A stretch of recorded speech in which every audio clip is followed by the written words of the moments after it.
नमस्कार दोस्तों, concept plus academy के ई लर्निंग प्रोग्राम में आपका स्वागत है।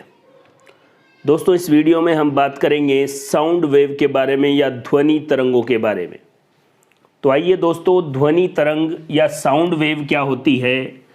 आप जानते हैं साउंड वेव लॉन्गिट्यूडाइनल या अनुदैर्घ्य तरंग है।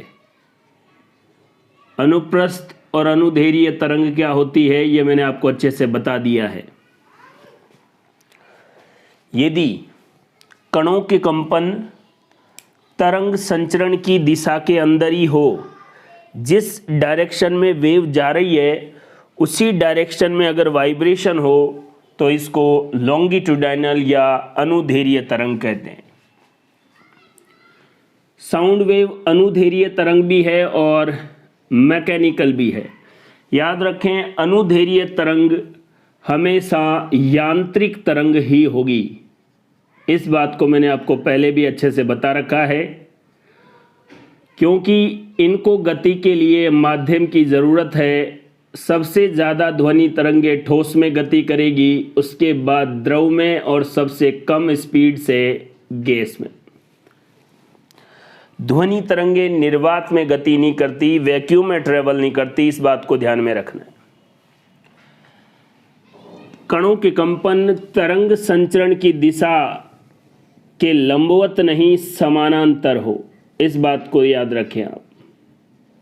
पैरेलल लंबवत होता तो वो कौन सा होता? Transverse wave. मान लो वेव की डायरेक्शन ये है तो पार्टिकल जो है वो भी इसी डायरेक्शन में वाइब्रेशन करे। कणों के कंपन तरंग संचरण की दिशा में ही वाइब्रेट करें तो ये कौन सी होगी? अनुदैर्घ्य तरंग। साउंड वेव के बारे में कुछ और जो जनरल कॉन्सेप्ट है उनको भी हम साथ में कवर करते हुए चलते हैं। याद कीजिए दोस्तों, ये है 20 हर्ट्ज फ्रीक्वेंसी और 20 हर्ट्ज से लेकर 20 किलो हर्ट्ज। किलो हर्ट्ज का मतलब 20,000 हर्ट्ज भी बोल सकते हैं। 20 किलो हर्ट्ज को 20,000 हर्ट्ज भी बोल सकते हैं। तो 20 हर्ट्ज से लेकर 20,000 हर्ट्ज या 20 किलो हर्ट्ज तक की जो रेंज है उसको कहते हैं ऑडिबल साउंड या श्रव्य ध्वनि। एक इंसान इस रेंज की फ्रीक्वेंसी या आवृत्ति वाली साउंड को ही सुन सकता है, ना इससे कम वाली को सुन सकता है, ना ही इससे ज़्यादा वाली को सुन सकता है। श्रव्य ध्वनि की परास, ये तो बहुत सारे एग्जामों में पूछा गया है। 20 हर्ट्ज से लेकर 20 किलो हर्ट्ज और 20 किलो हर्ट्ज को 20,000 हर्ट्ज भी लिख सकते हैं। इससे कम अगर फ्रीक्वेंसी हो तो याद रखें, अगर फ्रीक्वेंसी कम हो तो शब्द है इंफ्रा और फ्रीक्वेंसी ज़्यादा हो तो शब्द है अल्ट्रा। जैसे याद रखो, इंफ्रारेड, रेड से कम फ्रीक्वेंसी वाली लाइट। अल्ट्रा वॉयलेट, वॉयलेट से ज़्यादा फ्रीक्वेंसी वाली लाइट। इंफ्रा शब्द फ्रीक्वेंसी कम के लिए और अल्ट्रा शब्द फ्रीक्वेंसी ज़्यादा के लिए। तो देखिए, 20 हर्ट्ज से कम अगर साउंड होगी इंफ्रा साउंड और इसकी फ्रीक्वेंसी 20 हर्ट्ज से कम। 20 किलो हर्ट्ज या 20,000 हर्ट्ज से अगर फ्रीक्वेंसी ज़्यादा होगी तो इसको बोलेंगे अल्ट्रा साउंड, पराश्रव्य ध्वनि। ध्वनि के बारे में बहुत सारी बातें मैंने आपको बता रखी है। बेसिक जब आप वीडियो देखेंगे उसमें आपको बड़ी क्लियरिटी से साउंड के बारे में एक एक कॉन्सेप्ट बताया हुआ है, तो उन बातों को रिपीट करने की ज़रूरत नहीं है। साउंड वेव के बारे में और ज़्यादा, जैसे पराश्रव्य ध्वनि क्या काम आती है, दो बातें आप ज़रूर याद रखें। बैट या चमगादड़, उसका जो सिस्टम होता है इको लोकेशन का होता है। उससे कोई वस्तु कितनी दूरी पर है इसका पता वो अल्ट्रासाउंड से लगाती है। अल्ट्रासाउंड प्रोड्यूस भी करती है और सुनती भी है। Sonar system, sound navigation and ranging, ये सिस्टम भी अल्ट्रासाउंड पर निर्भर करता है। और अल्ट्रासाउंड से इमेजेस प्राप्त भी की जाती है। सोनोग्राफी में जो इमेजेस बनेगी वो किससे बनती है? अल्ट्रासाउंड से। ये 3 महत्वपूर्ण यूज अल्ट्रासाउंड के जरूर ध्यान में रखने, और इनकी फ्रीक्वेंसी 20 किलोहर्ट्ज से ज़्यादा होती है। अगर ऊर्जा का एक सिंपल सा फॉर्मूला देखें, E बराबर एच न्यू, न्यू क्या है यहाँ पर? फ्रीक्वेंसी। अगर फ्रीक्वेंसी ज़्यादा तो ऊर्जा भी ज़्यादा। तो श्रव्य ध्वनि, इंफ्रासाउंड और अल्ट्रासाउंड में देखेंगे तो ऊर्जा जो है वो ज़्यादा होगी किसकी? अल्ट्रासाउंड की। अल्ट्रासाउंड की एनर्जी भी ज़्यादा होती है। इंटेंसिटी की बात करते हैं। याद कीजिए, इंटेंसिटी का formula 2 pi square a square f square rho v. Intensity frequency के स्क्वायर के डायरेक्टली प्रोपोर्शनल। फ्रीक्वेंसी ज़्यादा, इंटेंसिटी ज़्यादा, तो इन तीनों में, इंफ्रासाउंड, ऑडिबल साउंड और अल्ट्रासाउंड में ज़्यादा इंटेंसिटी या तीव्रता किसकी होगी? अल्ट्रासाउंड की। अल्ट्रासाउंड की इंटेंसिटी ज़्यादा होती है, इस बात को भी ध्यान में रखना है। कई बार हम बहुत डिटेल में चीज़ें पढ़ लेते हैं और सिंपल सा question, infrasound, audible sound, ultrasound, इनमें इंटेंसिटी किसकी ज़्यादा है? हम इस सिंपल से फॉर्मूले को याद नहीं रख पाते कि इंटेंसिटी फ्रीक्वेंसी के स्क्वायर के डायरेक्टली प्रोपोर्शनल होती है। एनर्जी भी इसी की ज़्यादा। रेंज तक पूछी जाती है एग्जाम में 20 हर्ट्ज से 20 किलो हर्ट्ज। 20 किलो हर्ट्ज की जगह 20,000 हर्ट्ज भी लिख सकते हैं। और साउंड वेव अनुदैर्घ्य और यांत्रिक तरंग है, ये ठोस, द्रव और गैस में प्रोपेगेट करेगी। सबसे ज़्यादा स्पीड इसकी ठोस में, फिर द्रव में और गैस में। साउंड वेव वैक्यूम में ट्रेवल नहीं करती क्योंकि ये मैकेनिकल वेव है, और यांत्रिक तरंग कहते ही उसको है जिसको ट्रेवल करने के लिए, प्रोपेगेट करने के लिए माध्यम की आवश्यकता हो। देखिए, आपके पास ये कोई साउंड का सोर्स है, स्रोत है। यहां से जैसे ही कोई साउंड आगे प्रोपेगेट करेगी, ट्रेवल करेगी, तो यहां वाले जो पार्टिकल है उनमें कंप्रेशन हो जाएगा। आगे वाले में रेयरफैक्शन, फिर कंप्रेशन। कंप्रेशन या संपीड़न, रेयरफैक्शन का मतलब विरलन। इस संपीड़न में प्रेशर भी मैक्सिमम होता है और रो डेंसिटी भी मैक्सिमम होती है। रेयरफैक्शन या विरलन में प्रेशर भी मिनिमम होता है और रो डेंसिटी भी मिनिमम होती है। कोई भी साउंड वेव जैसे हम बात कर रहे हैं, इसकी वजह से हवा के कण क्या हो गए? कंप्रेस हो गए। कण पास पास आ गए, फिर दूर दूर, फिर पास पास। पहले कंप्रेशन, फिर रेयरफैक्शन। संपीड़न में दाब और घनत्व अधिकतम होता है और विरलन या रेयरफैक्शन में दाब और घनत्व मिनिमम होता है। देखिए, तो कंप्रेशन और रेयरफैक्शन, इसमें आपको क्लियरिटी से पता होना चाहिए। ये सोर्स है, यहां पर कंप्रेशन बन रहा है और फिर बाद में रेयरफैक्शन। हम जानते हैं ट्रांसवर्स वेव में जो समीकरण है वो y बराबर a sin omega t minus के एक्स। एक समय था जब ये इक्वेशन समझने में बहुत प्रॉब्लम आ रही थी। अब हम डायरेक्ट कह सकते हैं माइनस एक्स का मतलब ये तरंग प्लस एक्स डायरेक्शन में ट्रेवल कर रही है और कणों के कंपन y डायरेक्शन में है। अब क्या इसी इक्वेशन को लॉन्गिट्यूडाइनल या अनुदैर्घ्य वेग के लिए इस्तेमाल या अनुदैर्घ्य तरंग के लिए इस्तेमाल कर सकते हैं? नहीं। ट्रांसवर्स वेव में तरंग की गति की दिशा इधर थी और कणों के वाइब्रेशन ऐसे थे। अब इसमें तरंग की गति की दिशा भी इधर है और कणों के वाइब्रेशन भी ऐसे। कणों के कंपन तरंग संचरण की दिशा के पैरेलल है। तो हमने क्या किया, इस y की जगह, क्योंकि ये क्या है, लंबवत है, इसकी जगह हमने s का इस्तेमाल कर दिया। s क्या है? डिस्प्लेसमेंट है x एक्सिस पर। इक्वेशन s बराबर a sin omega t minus के एक्स। साउंड वेव या लॉन्गिट्यूडाइनल वेव के लिए और ये s जो है वो डिस्प्लेसमेंट है कौन से अक्ष पर, x अक्ष पर, और इस x का मतलब है वेव भी ट्रेवल कर रही है कौन से अक्ष पर, x अक्ष पर। y बराबर a sin omega t minus के एक्स, इसमें y अक्ष की जगह हमने बात कर ली है s या डिस्प्लेसमेंट की। अब इस डिस्प्लेसमेंट और x एक्सिस के सापेक्ष अगर एक ग्राफ बनाएंगे तो ऐसा ग्राफ आएगा, ये देखिए। अब आप देखिए, क्या कण x अक्ष के परपेंडिकुलर वाइब्रेट कर रहा है? नहीं, लेकिन चीजों को समझने के लिए ग्राफ को ऐसा बनाया गया है। यहां पर अगर कोई पार्टिकल ऊपर जा रहा है अपवर्ड डायरेक्शन में, इसका मतलब वो है फॉरवर्ड मूवमेंट कर रहा है, आगे की तरफ गति कर रहा है। और अगर पार्टिकल डाउनवर्ड जा रहा है, इसका मतलब वो बैकवर्ड डायरेक्शन में मूव कर रहा है।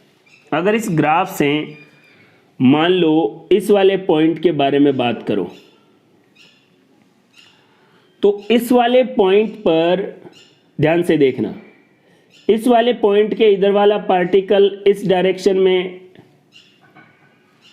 अप का मतलब फॉरवर्ड, आगे की तरफ, और ये वाला पार्टिकल भी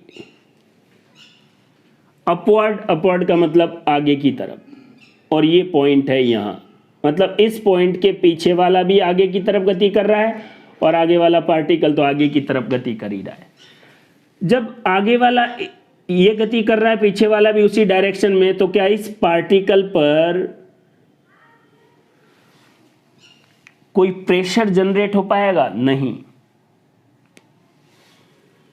यहां वाले के लिए देख लो, इस वाले के पीछे की तरफ जो पार्टिकल है वो नेगेटिव डायरेक्शन में, नेगेटिव का मतलब डाउन का मतलब बैकवर्ड डायरेक्शन में, और इससे आगे वाला पार्टिकल पॉजिटिव डायरेक्शन में, फॉरवर्ड डायरेक्शन में।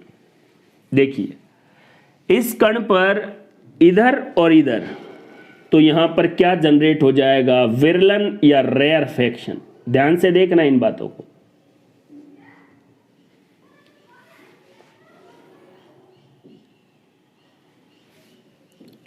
दोनों दूर दूर आ रहे हैं, तो क्या जनरेट हो जाएगा? रेयरफेक्शन जनरेट हो जाएगा। क्या इस वाले पार्टिकल के बारे में बात करें, इससे पहले वाला पॉजिटिव डायरेक्शन में और इसके बाद वाला नेगेटिव डायरेक्शन में, इस पार्टिकल पर दोनों तरफ से ऐसे कण कंपन कर रहे हैं, तो ये क्या हो जाएगा? कंप्रेशन या संपीड़न। ग्राफ से आप चीजों को समझे, जबरदस्ती उलझे नहीं। S और X के बीच ग्राफ है। कोई बोले कि ये देखो पार्टिकल तो ऐसे मूव कर रहे हैं, नहीं भाई साहब, यहाँ ऊपर का मतलब है फॉरवर्ड डायरेक्शन में और नीचे का मतलब है बैकवर्ड डायरेक्शन में। किसी भी पॉइंट के लिए ले लो, आप बता दोगे कि वहां पर कंप्रेशन बन रहा है, रेयरफेक्शन बन रहा है, या दाब में परिवर्तन, चेंज इन प्रेशर जीरो है। कंप्रेशन का मतलब ही यही है कि दाब में परिवर्तन अधिकतम है, रेयरफेक्शन का मतलब दाब में परिवर्तन निम्नतम है, नेगेटिव का मतलब वो फैल रहा है और पॉजिटिव का मतलब पास पास आ। इस तरंग के बारे में अभी हम और बात करेंगे, लेकिन आप ये समझ ले, इस पॉइंट पर इसके पीछे वाला ऊपर जा रहा है मतलब फॉरवर्ड डायरेक्शन में, इसके आगे वाला भी फॉरवर्ड डायरेक्शन में, यहां पर डेल्टा पी जीरो, दाब में कोई परिवर्तन नहीं है। इस वाले पॉइंट के बारे में बात करें, पीछे वाला फॉरवर्ड डायरेक्शन में क्योंकि अप जा रहा है, इससे जस्ट आगे वाला डाउन मतलब बैकवर्ड, दोनों यहां पर क्या कर रहे हैं? पास पास आ रहे हैं, इसलिए कंप्रेशन, और डेल्टा पी मैक्सिमम। इस वाले पार्टिकल के बारे में बात करें, पीछे वाला पीछे जा रहा है और आगे वाला आगे जा रहा है, दूर दूर, रेयरफेक्शन, यहां पर भी डेल्टा पी मैक्सिमम होगा लेकिन नेगेटिव डायरेक्शन, क्योंकि पार्टिकल दूर दूर जा रहे हैं। वेव तरंग जब हमने शुरू की तब हमने बात की थी कि वेव एक डिस्टरबेंस ट्रेवल करता है वेव में। वो एनर्जी हो सकता है, वो प्रेशर हो सकता है, वो डेंसिटी हो सकता है, वो मोमेंट हो सकता है। साउंड वेव में जो डिस्टरबेंस ट्रेवल करता है वो प्रेशर होता है या डेंसिटी होती है, और ज़्यादातर तो आपको दाब के बारे में ही लिखना है। साउंड वेव प्रेशर वेव है, डेंसिटी वेव है, क्योंकि जब पार्टिकल में वाइब्रेशन होता है तो आगे उनका प्रेशर ट्रेवल करता है, एनर्जी ट्रेवल करे प्रोग्रेसिव वेव। तो साउंड वेव में जो डिस्टरबेंस है वो ट्रेवल करेगा, और डिस्टरबेंस क्या है, प्रेशर या डेंसिटी। नॉर्मल प्रेशर आपको पता ही है 10⁵ पास्कल, जिसको एक वायुमंडलीय दाब 1 एटीएम कहते हैं। दाब ज्यादा या कम ऐसा नहीं, दाब में परिवर्तन, क्योंकि जैसे हम बात कर रहे हैं तो वातावरण के कणों के मध्य जो दाब है वो 1 एटमॉस्फेयर तो पहले से ही है। अब बोलने के बाद 1 एटमॉस्फेयर पहले से दाब है, अब उससे कम होगा या ज्यादा होगा, यही तो परिवर्तन है। डेल्टा पी दाब में परिवर्तन, और कंप्रेशन में दाब में परिवर्तन पॉजिटिव होता है क्योंकि कण पास पास आते हैं। रेयरफेक्शन में भी दाब में परिवर्तन उतना ही होता है, लेकिन नेगेटिव क्योंकि कण दूर दूर जाते हैं। और साउंड वेव में ये दाब में परिवर्तन डेल्टा पी बराबर ±20 पास्कल हो सकता है। वायुमंडलीय दाब से साउंड वेव में जो दाब में परिवर्तन हो रहा है वो या तो 20 पास्कल ज़्यादा हो सकता है पॉजिटिव, मतलब कण पास पास, या 20 पास्कल कम हो सकता है नेगेटिव क्योंकि कण दूर दूर हो रहे हैं। लेकिन दाब में परिवर्तन मैक्सिमम 20 पास्कल हो सकता है। पॉजिटिव का मतलब कण पास पास आ रहे हैं और नेगेटिव का मतलब कण दूर दूर जा रहे हैं। और वायुमंडल का नॉर्मल प्रेशर या ऑर्डिनरी प्रेशर कितना होता है, 1 एटीएम, और एक वायुमंडलीय दाब में कितने पास्कल होते हैं, 10⁵ पास्कल। साउंड वेव में कंप्रेशन या संपीड़न, रेयरफ्रैक्शन या विरलन के बारे में देखिए। कई बार आपको ऐसा लगता है कि कंप्रेशन में ये पूरा कंप्रेशन है, तो इस पूरे में ही दाब में परिवर्तन मैक्सिमम होता है, या कई बार आपको ऐसा लगता है कि रेयरफेक्शन में पूरे में ही डेल्टा पी सेम होता है। नहीं, एक कंप्रेशन के अंदर भी साइड में डेल्टा पी में परिवर्तन 0 होता है, लेकिन बीच में डेल्टा पी में +20 चेंजेज या परिवर्तन होता है। रेयरफेक्शन में ऐसे ही क्या हो जाएगा, -20 पास्कल। यहां पर कंप्रेशन के स्टार्ट में या एंड पॉइंट्स पर दाब में परिवर्तन 0 और बीच में ज्यादा होता है। तभी तो ऐसे लिखा जाता है जैसे कंप्रेशन बना रहे हैं, ये दाब में परिवर्तन थोड़ा कम, बीच में ज्यादा, और वापस दाब में परिवर्तन कम। तभी तो दाब के लिए जो इक्वेशन बनेगी आगे या ग्राफ बनेगा उसको हम ऐसे बना पाएंगे कि बिल्कुल बीच में दाब में परिवर्तन ज्यादा है, इसके दोनों तरफ इधर भी घटता है इधर भी घटता है। ये देखो बिल्कुल बीच में डेल्टा पी +20 है, इधर भी कम हो रहा है इधर भी कम हो रहा है, और इधर भी कम होते होते 0 आ रहा है और इधर भी 0 आ रहा है। ऐसा ही रेयरफेक्शन के लिए देखिए आप, वहां पर दाब में परिवर्तन ऋणात्मक होगा तो हम ऐसे दिखा रहे हैं। अब देखो पहले 0, एंड में भी 0।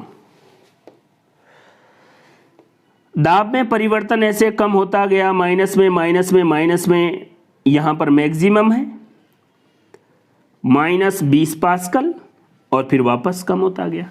ये देख लो 0 मैक्सिमम 0। इसलिए भले ही अनुदैर्घ्य तरंग के कंप्रेशन और रेयरफेक्शन में वाइब्रेशन ऐसे होते हैं, लेकिन ग्राफ बिल्कुल ट्रांसवर्स वेव की तरह ही होता है, चाहे एस डिस्प्लेसमेंट का हो चाहे दाब का हो, क्योंकि ऐसा नहीं है कि पूरे कंप्रेशन में दाब क्या होता है समान, नहीं। ये आपके पास मान लो यहां मैं बनाता हूं, ये एक कंप्रेशन है, इसके दोनों एंड पर डेल्टा पी दाब में परिवर्तन, दाब नहीं दाब में परिवर्तन 0 होगा और बीच में मैक्सिमम होगा। अगर नेगेटिव डायरेक्शन में है तो रेयरफैक्शन, उसमें भी कोनों पर या एंड्स पर दाब में परिवर्तन 0 और बीच में मैक्सिमम होगा। कंप्रेशन में मैक्सिमम प्लस के 20 पास्कल और रेयरफैक्शन में मैक्सिमम -20 पास्कल। और मैं फिर कह रहा हूं, माइनस का मतलब है रेयरफैक्शन में जो दाब है वो 1 एटीएम से 20 पास्कल कम हो गया है, तो दाब में परिवर्तन तो 20 का ही हुआ है, कम हो रहा है इसलिए माइनस लिख रहे हैं।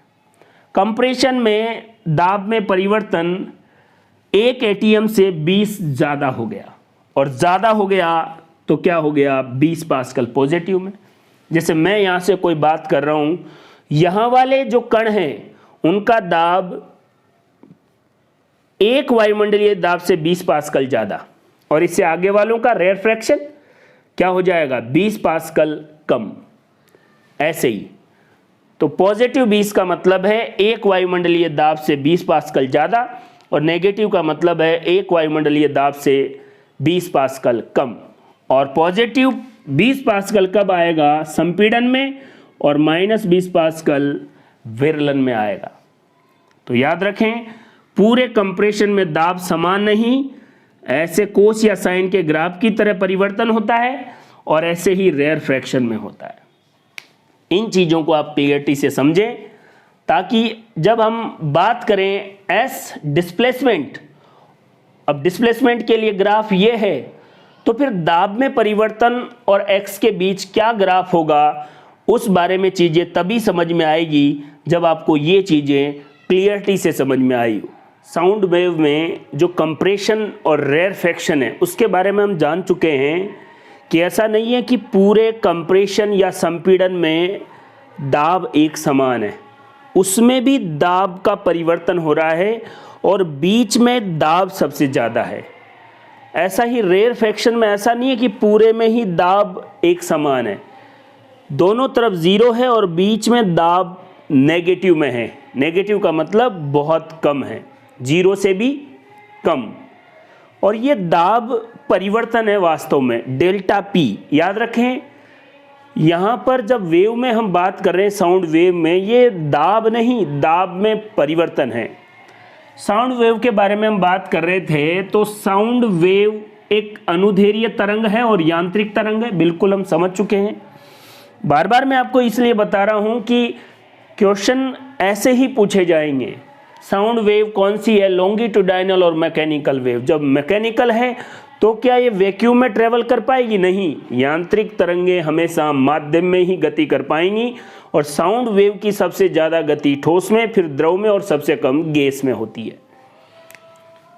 मैंने आपको बताया था कि ये इक्वेशन ट्रांसवर्स वेव के लिए थी, लेकिन यहाँ पर y आता था, और y कण का विस्थापन था। अब यहाँ पर कण का जो डिस्प्लेसमेंट है वो भी तो x डायरेक्शन में ही है, इसलिए कंफ्यूजन नहीं हो, इसलिए हमने s लिख दिया। s क्या है, डिस्प्लेसमेंट ऑफ पार्टिकल, कौन से एक्सिस में, x एक्सिस में। आप जानते हैं कंप्रेशन और रेयरफैक्शन दो चीजें होंगी, इसमें भी डेल्टा पी में चेंज होगा और इसमें भी डेल्टा पी में चेंज होगा। इसमें डेल्टा पी में +20 पास्कल और इसमें मिनिमम -20 पास्कल। डिस्प्लेसमेंट और एक्स के बीच की जो ग्राफ है वो यहां देखिए, ये।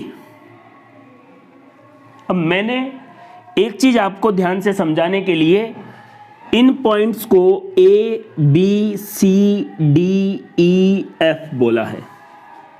अब आप समझिए, A पॉइंट के बारे में बात कर रहे हैं, ध्यान से देखना भाई। मैंने आपको बता दिया कि ये ट्रेवल या ये वेव पहले ऐसे गति कर रही होगी, तो इस ए पर जो पार्टिकल है उसके पीछे की तरफ नेगेटिव डायरेक्शन में, नेगेटिव का मतलब आपको मैंने बताया था अपवर्ड डायरेक्शन का मतलब क्या होगा फॉरवर्ड, और डाउनवर्ड का मतलब है बैकवर्ड। मतलब ए पॉइंट के पहले वाला पार्टिकल बैकवर्ड डायरेक्शन में और ए पॉइंट के बाद वाला पार्टिकल इधर अपवर्ड डायरेक्शन मतलब फॉरवर्ड डायरेक्शन में। ए पॉइंट पर ऐसा आपको मिलेगा, इसके पीछे वाला कण इधर गति कर रहा है, आगे वाला इधर गति कर, तो दोनों तरफ से क्या हो रहा है, कण दूर दूर जा रहे हैं, तो रेयरफेक्शन, कण दूर दूर, दाब कम, और दाब मैक्सिमम कितना कम हो सकता है, -20 पास्कल। तो यहां पर आपको मिलेगा रेयरफेक्शन। ध्यान से देखिए, मैक्सिमम वो भी जब ऐसा हो रहा हो तो यहां पर डेल्टा पी में चेंज मैक्सिमम होगा, और वो भी नेगेटिव में। मैक्सिमम कितना हो सकता है, नेगेटिव में -20 पास्कल, तो हमने नेगेटिव में ले लिया यहाँ। फिर बी पॉइंट के बारे में देखो, इससे पीछे वाला पार्टिकल भी फॉरवर्ड, आगे वाला भी फॉरवर्ड। मैंने आपको बता रखा है कि ऊपर अगर इस अक्ष पर है तो आगे, और नीचे है तो पीछे वाला पार्टिकल। देखो यहां से इस पार्टिकल के पीछे वाला पार्टिकल भी आगे की दिशा में गति, और आगे वाला पार्टिकल भी आगे की दिशा में गति। मतलब इस कण पर दाब में कोई परिवर्तन नहीं है, तो डेल्टा पी 0 आ गया। ये देख लीजिए यहां पर डेल्टा पी 0 बी के लिए। ये कौन सा हो गया, ए, और ये कौन सा हो गया, बी। सी के लिए देखो बिल्कुल आसान है, कंफ्यूज बिल्कुल नहीं होना। ये देखो सी से पीछे वाला पार्टिकल ऊपर है, मतलब आगे की तरफ, अपवर्ड का मतलब आगे की तरफ, और डाउनवर्ड का मतलब पीछे की तरफ। और सी से आगे वाला पार्टिकल नीचे की तरफ, मतलब पीछे जा रहा है। अब आप देखिए, एक कण है जिस पे दोनों तरफ से प्रेशर लग रहा है दोनों पार्टिकल का, तो उस पर क्या होगा, कंप्रेशन होगा, और कंप्रेशन मैक्सिमम होगा। और मैक्सिमम कितना होगा, प्लस के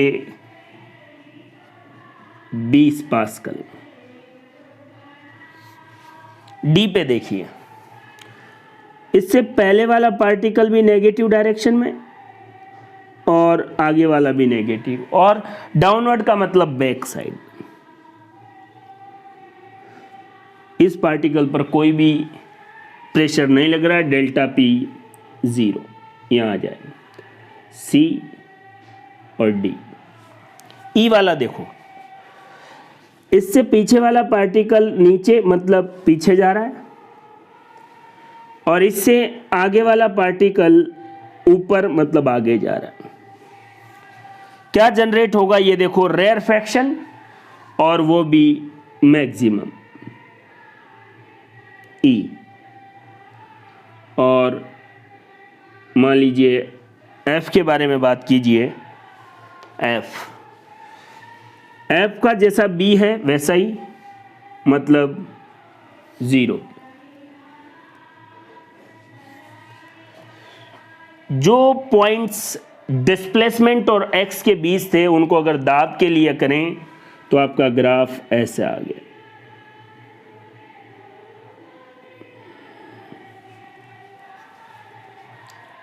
देखिए ध्यान से, अगर कोई ग्राफ मैक्सिमम से शुरू हो और नेगेटिव में, तो मैक्सिमम से शुरू हो तो कोस, और नेगेटिव से शुरू हो रहा है इसलिए नेगेटिव। और इस डेल्टा पी का मान, इसके लिए equation minus delta P naught cos k x minus omega T. अब अगर इसको साइन में कन्वर्ट करना है तो कोस 90 माइनस थीटा बराबर साइन थीटा, तो डेल्टा पी बराबर डेल्टा पी नोट साइन के एक्स ओमेगा टी माइनस π/2, और π/2 फेज डिफरेंस आ गया। इसके लिए क्या है, और डेल्टा पी के लिए, तो याद रखिए दोस्तों, साउंड वेव में डिस्प्लेसमेंट और चेंज इन प्रेशर में जो फेज डिफरेंस है, जो कलांतर है, जिसको फाई भी कहते हैं, वो π/2 होता है। और आप खुद देख लीजिए, जब डिस्प्लेसमेंट में कोई पार्टिकल जीरो पे था उस समय डेल्टा पी में चेंजेस नेगेटिव में था। इसका मतलब दोनों के बीच कला का अंतर π/2। सीधा क्वेश्चन पूछेगा आपको कि साउंड वेव में या प्रेशर वेव में डिस्प्लेसमेंट और डेल्टा पी के बीच फेज डिफरेंस कितना होता है, 90 डिग्री या π/2। एक एक पॉइंट के बारे में हमने अच्छे से डिस्कस किया है। बस सिंपल सी बात पता लगनी चाहिए कि यहां से ऊपर हो तो उसको बोलेंगे कि कण आगे की दिशा में जा रहा है, फॉरवर्ड डायरेक्शन में जा रहा है, और नीचे हो तो बैकवर्ड डायरेक्शन में जा रहा है, पीछे की तरफ जा रहा है। और कुछ नहीं, चीजों को ध्यान से समझो। जो समीकरण डेल्टा पी के लिए होती है वही डेल्टा रो डेंसिटी में चेंजेज के लिए होती है। इसलिए डिट्टो इक्वेशन हम डेंसिटी में चेंजेज के लिए लिख सकते हैं। और कोई आपसे पूछे कि डिस्प्लेसमेंट और डेल्टा पी के बीच फेज डिफरेंस कितना होता है, π/2, और डिस्प्लेसमेंट और डेल्टा रो के बीच वो भी π/2, क्योंकि जैसी इक्वेशन डेल्टा पी की वैसी डेल्टा रो की होती है। डेल्टा रो की आपसे कोई नहीं पूछ रहा है, आपको तो केवल डिस्प्लेसमेंट और डेल्टा पी के बारे में ध्यान रखना है, और दोनों का फेज डिफरेंस क्या होता है, π/2। एक सिंपल तरीके से मैं आपको बता सकता हूं, देखिए डिस्प्लेसमेंट और डेल्टा पी के बीच फेज डिफरेंस कितना होता है, π/2। डिस्प्लेसमेंट और डेल्टा रो के बीच या चेंज इन डेंसिटी के बीच फेज डिफरेंस कितना होता है, π/2। और इन दोनों के बीच फेज डिफरेंस कितना होता है, 0, क्योंकि ये तो सेम फेज में ही रहते हैं, इक्वेशन सेम ही है। कॉम्पिटिटिव एग्जाम के लिए एक जबरदस्त बात मैं आपको बताता हूं। देखिए, आप जब अप्रगामी तरंग या स्टैंडिंग वेव या स्टेशनरी वेव पढ़े होंगे तब आपने एक बात पढ़ी है, नोड और एंटी नोड। नोड ऐसी जगह है जहां पर जो डिस्प्लेसमेंट है वो 0 है। आइए देखें, यहां पर डिस्प्लेसमेंट 0, ए, सी, ई, इन तीनों पॉइंट को नोड कहेंगे। क्लियर है बात? डिस्प्लेसमेंट में ए, सी और ई नोड है। देखिए डेल्टा पी में देखिए, ए, सी और ई, ओ, ये तो एंटी नोड है जहां पर डिस्प्लेसमेंट मैक्सिमम हो। समझ रहे हैं बात को? एक बार फिर बोल रहा हूं, डिस्प्लेसमेंट और एक्स के बीच जो ग्राफ है उसमें हमने पॉइंट बनाए थे ए, सी और ई। हमने देखा कि इनका डिस्प्लेसमेंट 0 है। अगर डिस्प्लेसमेंट 0 है इसका मतलब उन्हें हम नोड कह रहे हैं। लेकिन इन्हीं पार्टिकल के लिए डेल्टा पी और एक्स के बीच आप ग्राफ बनाएंगे तो आप पाएंगे ए, सी और ई एंटी नोड होंगे। बहुत ही ज़बरदस्त कॉन्सेप्ट है। एस या डिस्प्लेसमेंट के लिए जो नोड होंगे वो डेल्टा पी के लिए एंटी नोड, और डिस्प्लेसमेंट के लिए जो एंटी नोड होंगे वो डेल्टा पी के लिए नोड होंगे। आप एंटी नोड भी देख सकते हैं। देखो बी, डी और एफ एंटी नोड है क्योंकि डिस्प्लेसमेंट मैक्सिमम है। बी, डी, एफ प्रेशर में वो नोड है। डिस्प्लेसमेंट में जो नोड है वो डेल्टा पी में एंटी नोड है, और डिस्प्लेसमेंट में जो एंटी नोड है वो डेल्टा पी में नोड है। इन ग्राफ और पॉइंट्स और अच्छे से आपने ये बात समझी है तो बिल्कुल आसान लगेगी। और आपको याद भी रखना ही पड़ेगा कि डिस्प्लेसमेंट में जो नोड है वो डेल्टा पी में एंटी नोड, डिस्प्लेसमेंट में जो एंटी नोड है वो डेल्टा पी में नोड होगा। नोड और एंटी नोड के कॉन्सेप्ट हम पहले से भी अच्छे से पढ़ चुके हैं, इसलिए कोई प्रॉब्लम नहीं होनी चाहिए। डेल्टा पी की जगह अगर डेल्टा रो भी पूछा जाए तो कोई दिक्कत नहीं है। जैसा डेल्टा पी के लिए होगा वैसा ही डेल्टा रो के लिए होगा। मान लो आपसे कोई पूछे कि डिस्प्लेसमेंट में अगर नोड है तो डेल्टा रो में क्या होगा, बिल्कुल डेल्टा पी जैसा क्या होगा, एंटी नोड। डिस्प्लेसमेंट और डेल्टा पी के बीच फेज डिफरेंस कितना है, π/2। अगर डिस्प्लेसमेंट में नोड है तो डेल्टा पी के लिए क्या होगा, एंटी नोड। हमने बिल्कुल आपको प्रूव करके भी बताया है। ध्यान रहे डेल्टा पी में डेल्टा रो के लिए सभी या डेल्टा पी और डेल्टा रो के लिए सभी कंडीशन या इक्वेशन सेम ही होती है। हमें ज़्यादा डेल्टा पी के बारे में ध्यान रखना है, एग्जाम में डेल्टा पी ही ज़्यादा पूछा जाएगा। अब डेल्टा पी की इक्वेशन देखो, ये डेल्टा पी नोट क्या है, वास्तव में जिसको हम कह रहे हैं ना, ये कंप्रेशन में delta P naught maximum change in pressure positive +20 pascal, rarefaction में change in pressure maximum -20 pascal. देखिए maximum change in delta P, जिसको डेल्टा पी नोट कह रहे हैं, इसका फॉर्मूला है बीटा के। बीटा है bulk modulus, bulk modulus, bulk modulus, और के क्या है, वेव नंबर 2π/λ, और ए क्या है, एम्पलीट्यूड, डिस्प्लेसमेंट का एम्पलीट्यूड, विस्थापन का आयाम। और आयाम तो आप जानते हैं माध्य अवस्था से अधिकतम विस्थापन आयाम कहलाता है। अगर बल्क मॉड्यूलस, वेव नंबर और एम्पलीट्यूड ऑफ डिस्प्लेसमेंट आप तीनों को मल्टीप्लाई कर देते हैं तो आपके पास maximum change in delta P आ जाएगा। Maximum change in delta rho भी पढ़ ही लेते हैं, वैसे आपसे पूछा नहीं जाएगा। डेल्टा रो नोट ये देख लीजिए, मैक्सिमम चेंज इन डेंसिटी रो के ए। रो क्या है, उस मीडियम की डेंसिटी या घनत्व। मैक्सिमम चेंज इन प्रेशर या पी कह सकते हैं, डेल्टा पी भी बोले, लेकिन प्रेशर में चेंज होगा तो डेल्टा पी अपने आप आ जाएगा। ऐसे ही मैक्सिमम चेंज इन रो, घनत्व में चेंज अपने आप क्या हो जाएगा, डेल्टा रो। दाब में परिवर्तन डेल्टा पी, बी के ए, रो के ए, के तो आप जान ही चुके हैं, वेव नंबर 2π/λ, और ए क्या है, डिस्प्लेसमेंट एम्पलीट्यूड। तो दोस्तों साउंड वेव कैसे प्रोपेगेट करती है, साउंड वेव लॉन्गिट्यूडाइनल और मैकेनिकल वेव है। डिस्प्लेसमेंट और एक्स के बीच का ग्राफ, डेल्टा पी और एक्स के बीच का ग्राफ, डिस्प्लेसमेंट और डेल्टा पी के बीच फेज डिफरेंस π/2। डिस्प्लेसमेंट में जो नोड है डेल्टा पी में वो एंटी नोड, डिस्प्लेसमेंट में जो एंटी नोड है डेल्टा पी में क्या होगी, नोड। और डेल्टा पी और डेल्टा रो दोनों की इक्वेशन सेम होगी। आपको प्रेशर में जो चेंज इन प्रेशर मैक्सिमम है डेल्टा पी नोट, उसका फॉर्मूला बी के। बी क्या है, बल्क मॉड्यूलस, के क्या है 2π/λ, और ए क्या है, डिस्प्लेसमेंट एम्पलीट्यूड।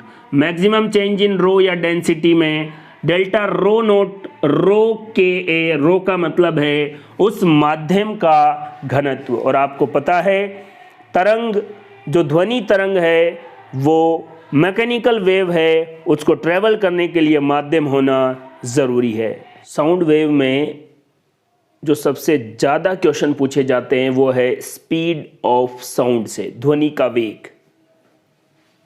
अनुदैर्घ्य तरंग है, इसका संचरण ठोस में अगर आप साउंड वेव का स्पीड देखेंगे तो इलास्टिक मॉड्यूलस अपॉन डेंसिटी, और ठोस के लिए यंग का प्रत्यास्थता गुणांक या यंग मॉड्यूलस, जिसको y से, और डेंसिटी को रो से प्रदर्शित करते हैं। ये किसी ठोस में ध्वनि का वेग होगा।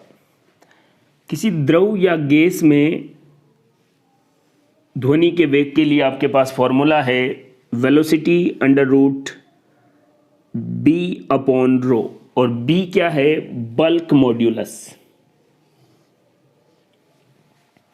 ज़्यादातर आपको जो स्पीड ऑफ साउंड से क्वेश्चन पूछे जाते हैं वो है किसी गैस या वायु में ध्वनि का वेग। इस बात को ध्यान में रखना है। और इस कंडीशन के लिए जो बल्क मॉड्यूलस है उसका मान होता है गामा पी। गामा क्या है? Cp अपॉन Cv और P क्या है? दाब। अगर इस B की जगह गामा P रखेंगे तो वे का फॉर्मूला V बराबर गामा P अपॉन रो। इस P अपॉन रो को RT अपॉन M लिखा जा सकता है। यह है गैसीय नियतांक, T तापमान और M है मॉलिक्यूलर वेट या अणु भार।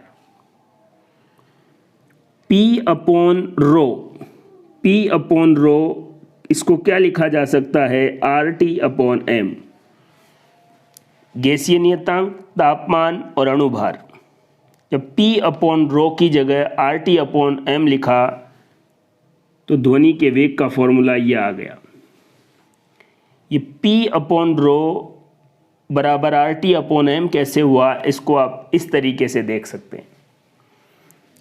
आइडियल गैस इक्वेशन, आदर्श गैस समीकरण, PV बराबर nRT। N क्या है? Number of mole. Number of mole का फॉर्मूला होता है वेट इन ग्राम अपॉन मॉलिक्यूलर वेट। अगर इस N की जगह वेट इन ग्राम अपॉन मॉलिक्यूलर वेट रखा जाए, RT अपॉन तो M हो जाएगा और इस स्मॉल m को नीचे भेज दो। मास अपॉन वॉल्यूम तो क्या होता है? घनत्व या डेंसिटी या रो। वॉल्यूम अपॉन मास को क्या लिख सकते हैं? 1 अपॉन रो। ये देखिए V अपॉन M को 1 अपॉन रो, तो P अपॉन रो बराबर RT अपॉन M हो जाएगा। ये बात आप समझ रहे होंगे कि रो घनत्व बराबर मास अपॉन वॉल्यूम होता है। अगर इसको 1 के बटे में लिखेंगे तो ये संख्या उल्टी हो जाएगी और V upon M, V volume और M मास ग्राम में, तो P अपॉन रो बराबर RT upon M। Gamma P upon रो की जगह गामा RT अपॉन M लिख सकते हैं और किसी गैस या वायु में ध्वनि के वेग का फॉर्मूला ये होगा। इस फॉर्मूले से जो क्वेश्चन पूछे जाते हैं उसमें एक और ट्विस्ट है कि ध्वनि का वायु में वेग पहले न्यूटन ने बताया, और न्यूटन ने बताया कि ध्वनि का संचरण आइसोथर्मल प्रोसेस है, समतापी प्रक्रम है। जब ध्वनि एक स्थान से दूसरे स्थान पर जाती है तो टेम्परेचर में कोई परिवर्तन नहीं होता, डेल्टा टी 0 होता है, ये न्यूटन ने कहा। और न्यूटन के हिसाब से बल्क मॉड्यूलस बराबर P, तो B अपॉन रो में B की जगह P आ जाएगा। और वायु में जो नॉर्मल दाब होता है 1 atm 10⁵ पास्कल और रो या घनत्व का मान 1.29 किलोग्राम पर मीटर क्यूब। P की जगह ये वैल्यू और रो की जगह ये वैल्यू रखेंगे तो ध्वनि का वायु में वेग 280 मीटर प्रति सेकंड आया, जो वास्तविक वेग से कम था। कहने का मतलब न्यूटन के अनुसार, अगर कई बार क्वेश्चन ही पूछा जाता है कि न्यूटन के अनुसार ध्वनि का वायु में वेग ज्ञात कीजिए, तब आपको B को क्या मानना है? P। जब क्वेश्चन ही कह रहा है न्यूटन के अनुसार तो V बराबर P अपॉन रो, और P और रो की वैल्यू लिखी तो न्यूटन के अनुसार 280 मीटर प्रति सेकंड। न्यूटन के ही स्टूडेंट है लाप्लास, उन्होंने इस बात को संशोधित किया और उन्होंने बताया कि ध्वनि का वायु में वेग समतापी प्रक्रम नहीं, रुद्धोष्म प्रक्रम, एडियाबैटिक प्रोसेस है। और एडियाबैटिक या रुद्धोष्म प्रक्रम में बाहर से न तो ऊष्मा ली जाती है और न ग्रहण की जाती है न दी जाती है बाहर। कहने का मतलब डेल्टा Q बराबर क्या होता है? 0। एडियाबैटिक प्रोसेस आपको अच्छे से पता है। तो लाप्लास ने इसमें करेक्शन किया और बल्क मॉड्यूलस P की जगह गामा P आया। और गामा क्या है? मोनो एटॉमिक, डाई एटॉमिक और पॉली एटॉमिक के लिए गामा मैंने आपको बता रखा है, उस कॉन्सेप्ट को आप अच्छे से पढ़ें। वायु के लिए गामा का मान 1.4 होता है क्योंकि वायु में ज़्यादातर डाई एटॉमिक गैसें होती है। फॉर्मूला वही gamma P upon rho under root में। तो वास्तव में मैंने आपको जो फॉर्मूला बताया था वो लाप्लास का ही बताया था, और गामा की वैल्यू 1.4, पी की वैल्यू 10⁵ पास्कल और घनत्व 1.29 किलोग्राम पर मीटर क्यूब। यहाँ से ध्वनि का वायु में वेग जो आया वो 332 मीटर प्रति सेकेंड आया, जो बिल्कुल सही था, प्रैक्टिकल वैल्यू के बराबर था, आसपास था। इसलिए न्यूटन के अनुसार ध्वनि का वायु में संचरण आइसोथर्मल या समतापी प्रक्रम है, लेकिन उनके स्टूडेंट ने इसको करेक्शन किया, लाप्लास संशोधन जिसको कहते हैं। उनके अनुसार ध्वनि का वेग वायु में एडियाबैटिक प्रोसेस है, और हम जानते हैं P अपॉन रो बराबर RT upon capital M। T temperature, गैसीय नियतांक, M क्या है, मॉलिक्यूलर वेट, अणुभार। ये देख लीजिए आप।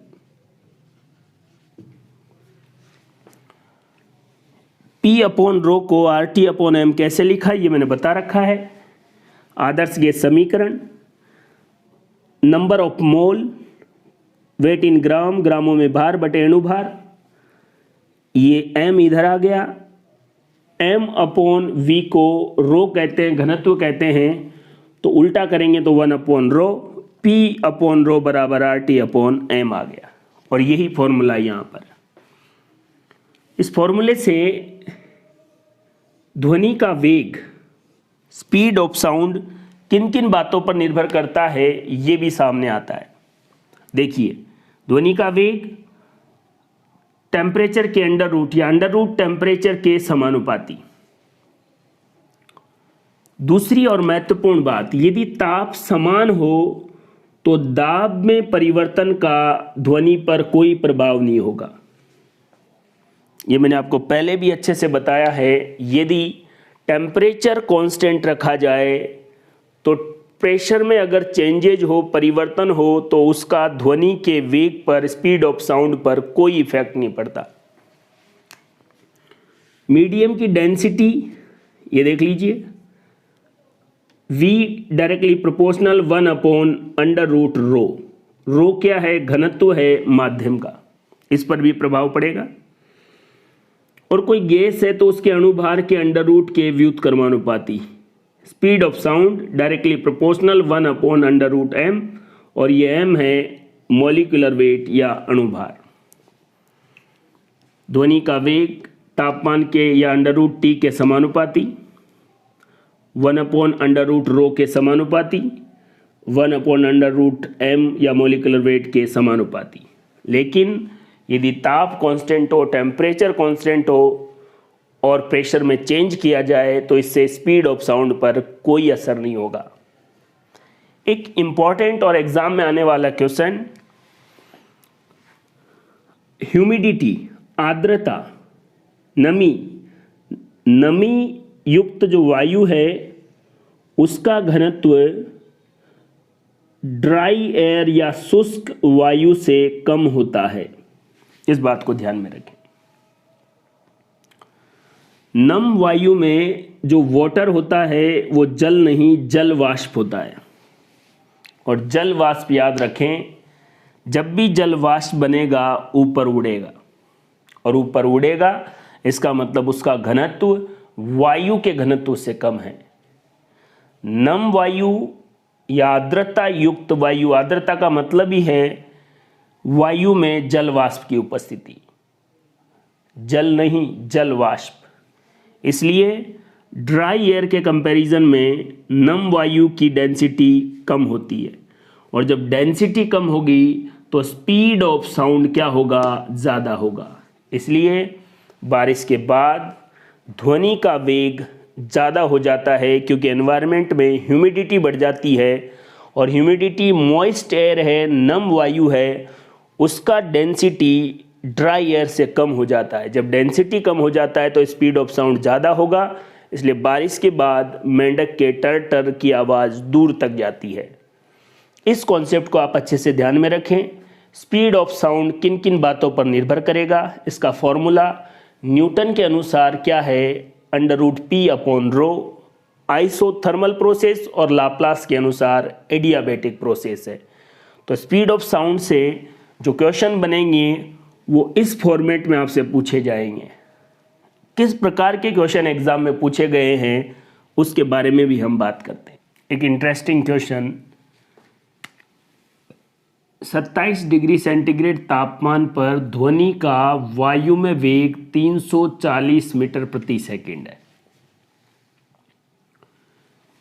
किसी सीजन में ध्वनि 2 सेकंड में 660 मीटर चलती है। मतलब स्पीड कितनी हो गई, 660 चलती है 2 सेकंड में, तो 1 सेकंड में चलेगी 330 मीटर पर सेकंड।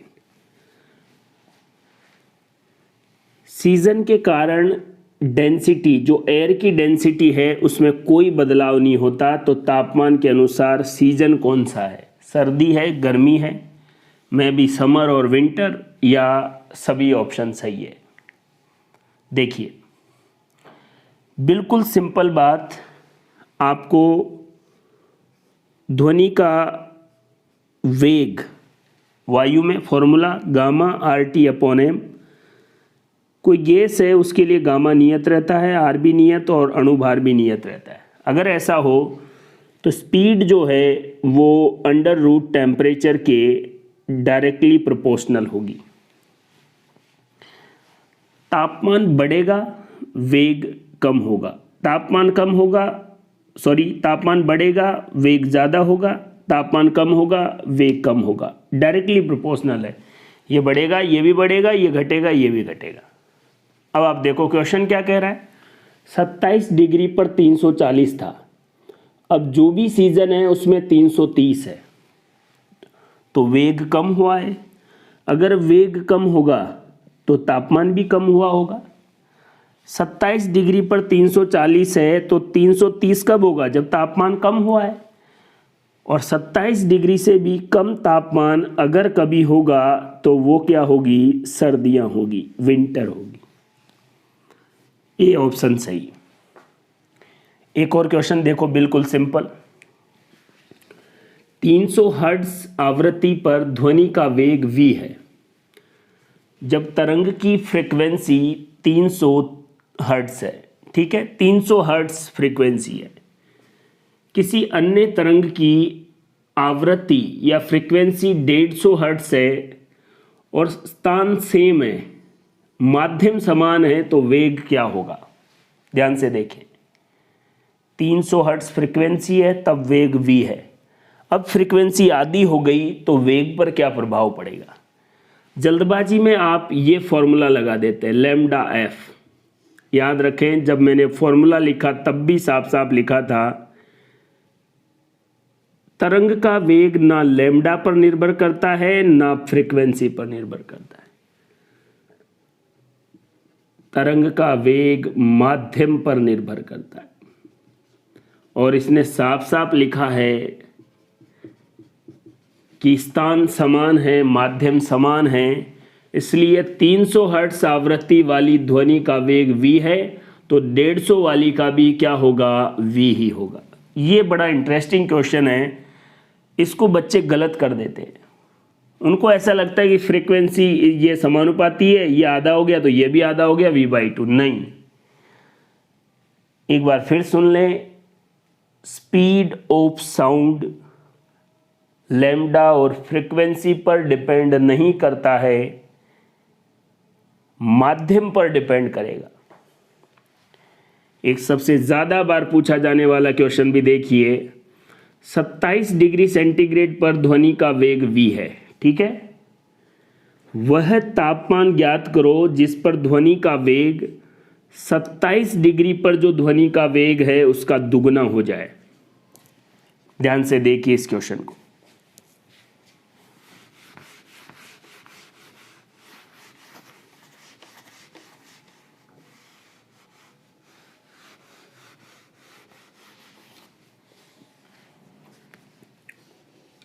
देखिए 27 डिग्री सेंटीग्रेड पर ध्वनि का वेग v है, वह तापमान ज्ञात करो जिस पर ध्वनि का वेग 27 डिग्री पर जो वेग है उसका दुगना हो जाए।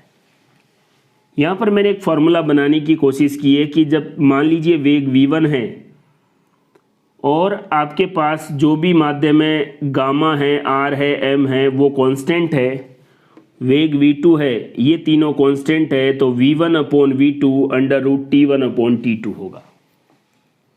तो देखिए ध्यान से, v1/v2 √T1/T2। v1 कितना है v, v2 कितना होना चाहिए इसका डबल, T1 याद रखें 27 डिग्री है, उसको केल्विन में बदलना जरूरी है, 300 केल्विन, तो T1 300, T2 क्या होगा ये निकालना है। v से v कैंसिल हो गया, 1/2 √300/T2। अगर अंडर रूट हटाना है तो इधर का स्क्वायर कर दो, 1 का स्क्वायर बटे 2 का स्क्वायर, 1 का स्क्वायर क्या हो जाएगा 1, 2 का स्क्वायर क्या हो जाएगा 4 और 300/T2, और T2 क्या हो जाएगा 4 को 300 से गुणा करो 1200 kelvin. Answer 1200 kelvin. 1200 kelvin option में ही नहीं है, तो याद रखें डिग्री सेंटीग्रेड हो तो 1200 केल्विन में से 273 माइनस कर दो 7, यहाँ कितना हो गया 2 और एक इधर चला गया था 9, 927 डिग्री सेंटीग्रेड आंसर हो जाएगा। ये क्वेश्चन बहुत सारे एग्जाम में पूछ लिया गया है। 27 डिग्री सेंटीग्रेड पर वेग v है, अगर वेग डबल हो जाए तो तापमान कितना, या कितने तापमान पर वेग डबल हो जाएगा। तो देखिए हमने क्या किया, ये फॉर्मूला था, इसमें बाकी को कांस्टेंट रखा और वेग और तापमान के बीच संबंध निकाल लिया। पहले v है, अब 2v डबल हो जाए। तापमान को याद रखें, आपको किस में लिखना है, केल्विन में। आंसर भी किस में आया, केल्विन में। अगर ऑप्शन में नहीं है उस टाइम आप उसको डिग्री सेंटीग्रेड में बदल लें और आंसर 927 डिग्री सेंटीग्रेड होगा। दोस्तों स्पीड ऑफ साउंड ठोस में सबसे ज़्यादा, द्रव में उससे कम, सबसे कम गैस में। और याद रखें वैक्यूम में ये ट्रेवल नहीं करती क्योंकि ये अनुदैर्घ्य और मैकेनिकल वेव है और यांत्रिक तरंगों को ट्रेवल करने के लिए मीडियम की ज़रूरत होती है। नाइट्रोजन गैस और हीलियम गैस में ध्वनि के वेग का अनुपात ज्ञात करो जब तापमान 300 केल्विन हो, तापमान कांस्टेंट है। अब आप ध्वनि के वेग का फॉर्मूला देखिए, जब कोई गैस दे रखी है तो गामा बदलेगा, उसका अणुभार बदलेगा, टी कांस्टेंट बता रखा है तो ये कांस्टेंट हो सकता है, गामा और एम ये तो अलग होगा। अब ये भी यही फॉर्मूला है, नाइट्रोजन के लिए गामा N2 RT और नाइट्रोजन का अणुभार, हीलियम के लिए गामा हीलियम RT और हीलियम का अणुभार। अगर इन दोनों को अनुपात में लिखें तो ये देखिए RT RT कैंसिल हो जाएगा और गामा नाइट्रोजन अपॉन नाइट्रोजन का अणुभार अंडर रूट में बटे गामा हीलियम बटे अणुभार है हीलियम का अंडर रूट में। इसको अगर अपन ऐसे लिखेंगे तो हीलियम का अणुभार ऊपर चला जाएगा। देखिए गामा नाइट्रोजन बटे में नाइट्रोजन का अणुभार इंटू हीलियम का अणुभार बटे हीलियम का गामा या गामा ऑफ हीलियम। अगर इसको इधर लिखें तो आसान रहेगा, गामा नाइट्रोजन बटे गामा हीलियम इंटू अणुभार हीलियम का बटे अणुभार नाइट्रोजन का। कहने का मतलब जो भी आपको अनुपात दे रखा है, गामा तो जस्ट सामने उसका और अणुभार उल्टा हो जाएगा, नाइट्रोजन के सामने हीलियम का अणुभार और हीलियम के सामने नाइट्रोजन का अणुभार। क्यों? क्योंकि फॉर्मूले में अणुभार अपोन में है। अब ये फॉर्मूला आपको याद रखना है जब भी दो गैसें दे रखी हो और तापमान निश्चित दे रखा हो, नियत दे रखा हो और फिर स्पीड ऑफ साउंड पूछा जाए। अब इसमें भी आपको गामा का कॉन्सेप्ट पता होना चाहिए।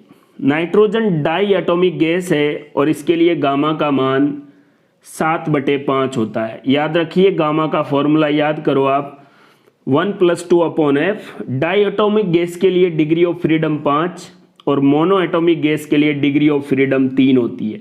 अगर यहाँ f की जगह 5 रखें तो गामा का वैल्यू 7/5 और 3 रखें तो 5/3। नाइट्रोजन के लिए गामा का मान कितना हो जाएगा? 7/5 और हीलियम के लिए गामा का मान 5/3 हो जाएगा। यहाँ पर रखिए 7/5, यहाँ पर रखिए 5/3 गुणा हीलियम का अणुभार 4 और नाइट्रोजन का 28 होता है। एक नाइट्रोजन का 14 तो 2 का 28 और हीलियम का आपको पता ही है 4 होता है। इसको भी अगर आप लिखेंगे 7/5, ये उल्टा हो जाएगा 3/5 गुणा 4/28। ये इससे कट गया 4 बार, 4 से 4 कट गया और 3/25 आ गया। अगर अंडर रूट अगर आप हटाना चाहते हैं तो 3 तो अंडर रूट में और 25 का अंडर रूट क्या हो जाएगा? 5। कहने का मतलब इस क्वेश्चन का आंसर नाइट्रोजन का और हीलियम का जो वेग है उसका अनुपात अंडर रूट 3/5 होगा। ये फॉर्मूला या ये क्वेश्चन आपको अच्छे से दोबारा से पढ़ना है और समझना है वास्तव में हुआ क्या है। 2 गैस बता रखी है, तापमान नियत दे रखा है, फिर आपसे पूछेगा वेग का अनुपात बताओ। तो याद रखें उन गैसों का अणुभार और उनके लिए गामा की वैल्यू, और गामा क्या है? Cp/Cv। या एक फॉर्मूला याद रखना है 1 + 2/f। डाई एटॉमिक के लिए डिग्री ऑफ फ्रीडम 5 होती है और मोनो एटॉमिक के लिए डिग्री ऑफ फ्रीडम 3 होती है। तो नाइट्रोजन के लिए गामा का मान 7/5 और हीलियम के लिए 5/3। इस फॉर्मूले में वैल्यू रखी, हीलियम का अणुभार 4 और नाइट्रोजन का 28, सॉल्व किया, अंडर रूट 3/5 आंसर आ गया। दोस्तों ध्वनि का वेग एयर में, इसको आपको अच्छे से समझना है, पहली बात। दूसरा, अगर प्रेशर में कोई चेंज भी होता है और टेम्परेचर कांस्टेंट है तो प्रेशर में चेंज होने का ध्वनि के स्पीड पर कोई प्रभाव नहीं पड़ेगा। तीसरी बात, स्पीड ऑफ साउंड लैम्डा और फ्रीक्वेंसी पर डिपेंड नहीं करती, मीडियम पर डिपेंड करती है। ये 3 बड़ी महत्वपूर्ण बातें हैं। उसके अलावा ये फॉर्मूला अगर तापमान हो तो डायरेक्टली प्रोपोर्शनल, कोई गैस दे रखी है तो इन दोनों का ध्यान में रखना है।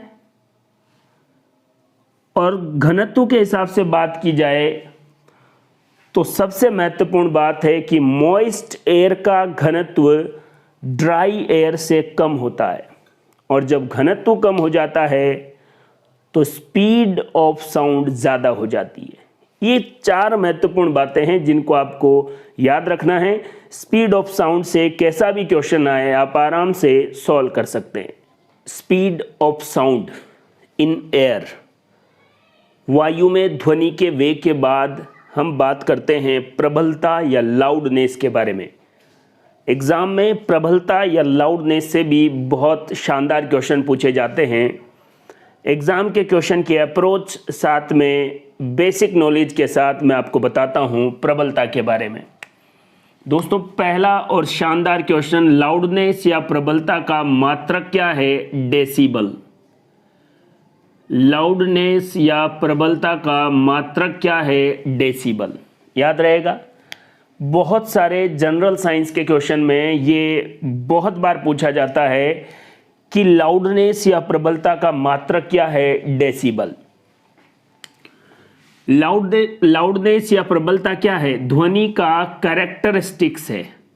लाउडनेस या प्रबलता क्या है? ध्वनि का कैरेक्टरिस्टिक्स है जो एक ही सोर्स या स्रोत द्वारा उत्पन्न साउंड को डिफरेंशिएट करता है। एक ही सोर्स या स्रोत से अलग अलग प्रकार की साउंड बन रही है, उसको डिफरेंशिएट करने का जो मापन है वो है लाउडनेस। अब एक बड़ी शानदार सा कॉन्सेप्ट आप यहां पर देखो, एक है लाउडनेस और एक है इंटेंसिटी। ध्यान से देखिए दोस्तों, लाउडनेस कंपैरेटिव स्टडी है। कोई चीज मेरे को लाउड लग सकती है, आपको लाउड नहीं लग सकती। कोई चीज आपको लाउड लग रही है, मेरे को नहीं लग रही है। लाउडनेस जो है वो सब्जेक्टिव है, सब्जेक्ट पर डिपेंड करेगा कि कौन सी चीज उसको लाउड लग रही है। लेकिन इसका मेजरमेंट इंटेंसिटी के रूप में किया जाए तो इंटेंसिटी ऑब्जेक्टिव है। साउंड की इंटेंसिटी मैंने जो मापन की है वही आप मापन करेंगे, फिक्स है, यूनिवर्सल है।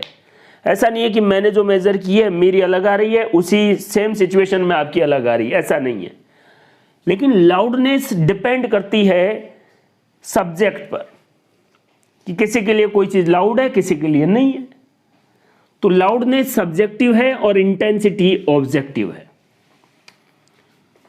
फिजिक्स के अनुसार सबसे कम जो लाउडनेस है, सबसे कम लाउडनेस वाली ध्वनि पिन ड्रॉप साउंड है। क्लास में टीचर्स कहते रहते हैं पिन ड्रॉप साइलेंस। सबसे कम लाउडनेस, सबसे कम प्रबलता वाली ध्वनि पिन ड्रॉप साइलेंस। और इस पिन ड्रॉप साइलेंस या पिन ड्रॉप की जो आवाज है इसको 0 डेसिबल माना जाता है। सबसे कम 0 पिन ड्रॉप को 0 डेसिबल माना जाता है। और इसकी इंटेंसिटी जब 0 डेसिबल प्रबलता हो तब इंटेंसिटी होती है 10 की पावर -12 और तीव्रता का मात्रक वाट पर मीटर स्क्वायर। दोस्तों आपके एग्जाम में इस तरीके के क्वेश्चन पूछे जा सकते हैं कि तीव्रता का मात्रक क्या है, वाट पर मीटर स्क्वायर। 0 डेसिबल ध्वनि की तीव्रता कितनी होगी, 10 की पावर -12 वाट पर मीटर स्क्वायर। याद रखना है आपको। देखिए ज्यादातर एग्जाम में या तो ये कि लाउडनेस या प्रबलता का मात्रक क्या है, या फिर यहां से देखिए लाउडनेस आपके पास 0 डेसिबल है और इंटेंसिटी कितनी होगी जब लाउडनेस 0 डेसिबल होगी तब 10 की पावर -12 वाट पर मीटर स्क्वायर इंटेंसिटी होगी। या उल्टा बोले, यदि ध्वनि की तीव्रता 10 की पावर -12 वाट पर मीटर स्क्वायर है तो प्रबलता कितनी होगी, 0 डेसिबल। अब ध्वनि की प्रबलता को 0 डेसिबल से 1 डेसिबल होना है। ध्वनि की प्रबलता को 0 डेसिबल से 1 डेसिबल होना है। मतलब लाउडनेस या प्रबलता में चेंज कितना है, 1 डेसिबल का। तो आपकी इंटेंसिटी कितनी बढ़ेगी, 26%। याद रख ले दोस्तों इस बात को। 0 डेसिबल में ध्वनि की इंटेंसिटी 10 की पावर -12 वाट पर मीटर स्क्वायर। यदि 1 डेसिबल ध्वनि की प्रबलता बढ़ती है तो इंटेंसिटी 26% बनेगी या बढ़ेगी। कुछ एग्जाम में यहां से भी क्वेश्चन पूछे जाते हैं। पिन ड्रॉप साइलेंस या पिन ड्रॉप की जो आवाज है वो है 0 डेसिबल। Whisper, फुसफुसाहट 30 decibel. आपसी बातचीत बिना कोई जोरदार आवाज किए 50 डेसिबल। जेट की आवाज 140 डेसिबल। और एक सबसे महत्वपूर्ण बात, यदि ध्वनि की प्रबलता 120 डेसिबल से ऊपर हो जाए, ज्यादा हो जाए, तो इसको नॉइज या शोर कहते हैं। 120 डेसिबल से ज्यादा अगर साउंड की लाउडनेस हो जाए तो इसको नॉइज पॉल्यूशन या शोर प्रदूषण की श्रेणी में माना जा सकता है। इस बात से ये 2 लाइनें आपको हमेशा याद रखनी है। वायु प्रदूषण रोकथाम अधिनियम 1981 में लाया गया। एयर पॉल्यूशन को कंट्रोल करने के लिए एक अधिनियम, एक एक्ट लाया गया 1981 में। 1987 में इस एक्ट में एक अमेंडमेंट हुआ और नॉइज या शोर को भी पॉल्यूशन की श्रेणी में रख दिया, नॉइज पॉल्यूशन। नॉइज़ पोल्यूशन एक प्रकार का एयर पोल्यूशन ही है। एयर पोल्यूशन के लिए एक्ट आया 1981 में और नॉइज़ पोल्यूशन को एयर पोल्यूशन में शामिल कर दिया 1987 में। और 120 डेसिबल से ज़्यादा अगर साउंड की प्रबलता हो तो इसको नॉइज़ पोल्यूशन की श्रेणी में कहा जाएगा। देखिए, अगर 1 मीटर स्क्वायर एरिया से, ये सारी चीज़ें अपन पहले पढ़ चुके हैं, अब तो आपको डायरेक्ट समझ में आनी चाहिए। यदि 1 मीटर स्क्वायर एरिया से 1 सेकंड में 10 की पावर -12 जूल एनर्जी निकलती है, इसका मतलब प्रबलता कितनी हो गई? इंटेंसिटी, पहले आप प्रबलता की जगह इंटेंसिटी देखिए, 1 मीटर स्क्वायर एरिया से 1 सेकंड में कितनी एनर्जी निकली है? 10 की पावर -12 जूल। और इंटेंसिटी या तीव्रता किसे कहते हैं? इकाई क्षेत्रफल से, यूनिट एरिया से यूनिट टाइम में गुजरने वाली ऊर्जा। ध्यान से देखिए, तो तीव्रता क्या है? यहां से आप इंटेंसिटी के बारे में देखिए। यूनिट एरिया, इकाई क्षेत्रफल, यूनिट टाइम 1 सेकंड। 1 सेकंड में 1 मीटर स्क्वायर एरिया से निकलने वाली ऊर्जा क्या कहलाएगी? इंटेंसिटी। और W/T क्या होता? पावर, इसलिए पावर बटे एरिया। इंटेंसिटी और पावर का यूनिट वाट और एरिया का मीटर स्क्वायर, इसलिए तीव्रता का मात्रक वाट पर मीटर स्क्वायर। लेकिन फिर से कह रहा हूं, अगर साउंड 0 डेसिबल है तो 1 मीटर स्क्वायर एरिया से 1 सेकंड में 10 की पावर -12 जूल एनर्जी निकलेगी। इससे इंटेंसिटी कितनी आ जाएगी? 10 की पावर -12 वाट पर मीटर स्क्वायर। और अगर इंटेंसिटी 10 की पावर -12 वाट पर मीटर स्क्वायर है तो लाउडनेस या प्रबलता 0 डेसिबल होगी। ये जो लाउडनेस या प्रबलता है, ये किन किन कारकों पर निर्भर करती है, ये देखिए। पहला, ए स्क्वायर के समानुपाती। ए क्या है? आयाम, एम्पलीट्यूड। माध्यावस्था से अधिकतम विस्थापन आयाम कहलाता है। ये जो प्रबलता या लाउडनेस है वो डी स्क्वायर के व्युत्क्रमानुपाती, इनवर्सली प्रोपोर्शनल। और डी क्या है? Distance from source. ध्वनि का जो सोर्स है उससे सुनने वाले की, ऑब्जर्वर की डिस्टेंस कितनी है, इस पर भी लाउडनेस डिपेंड करेगी। आयाम के स्क्वायर के समानुपाती और डिस्टेंस के स्क्वायर के व्युत्क्रमानुपाती। अगर माध्यम का घनत्व ज्यादा है तो भी लाउडनेस या प्रबलता ज्यादा होगी, इस बात को भी देखिए। और चौथा कारक, surface area of vibrating body. Vibrating body का सरफेस एरिया, पृष्ठीय क्षेत्रफल ज्यादा है तो प्रबलता ज्यादा होगी। सरफेस एरिया ज्यादा तो प्रबलता भी ज्यादा। जैसे सिंपल सा एग्जांपल, अगर इस मार्कर को मैं ऐसे मारता हूं, इसका पृष्ठीय क्षेत्रफल कम है तो आपको इसकी लाउडनेस जो साउंड है वो कम सुनाई दे रही है। लेकिन इस बोर्ड का पृष्ठीय क्षेत्रफल ज्यादा है तो इसकी लाउडनेस ज्यादा है। वाइब्रेटिंग सरफेस का या वाइब्रेटिंग बॉडी का सरफेस एरिया, पृष्ठीय क्षेत्रफल ज्यादा होगा तो प्रबलता ज्यादा होगी। इसका सरफेस या पृष्ठीय क्षेत्रफल ज्यादा है, प्रबलता ज्यादा है। इसका पृष्ठीय क्षेत्रफल कम है, प्रबलता कम है।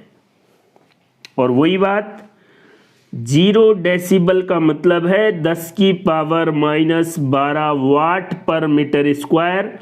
वाट पर मीटर स्क्वायर तीव्रता का मात्रक है और लाउडनेस डेसिबल का या डेसिबल लाउडनेस का मात्रक है। सॉरी, डेसिबल यूनिट है किसकी? लाउडनेस की।